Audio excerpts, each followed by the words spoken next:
வாழ்க்கையில் நீங்கள் எவ்வளோ வலிமையாக இருந்தாலும் சரி, உங்களையே மனநல மருத்துவமனையில் சேர்க்குற அளவுக்கு ஒரு உறவு சோதிச்சிடும்.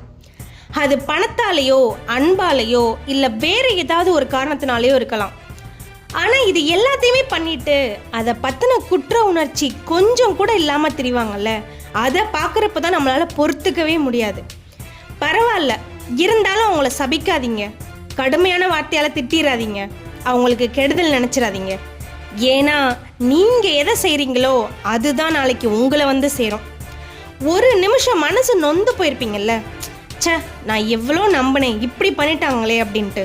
அதுவே போதுங்க, உங்களுக்கு பாதிப்பு தந்தவங்களுக்கான தண்டனை நிச்சயம் கிடைச்சே தீரும்.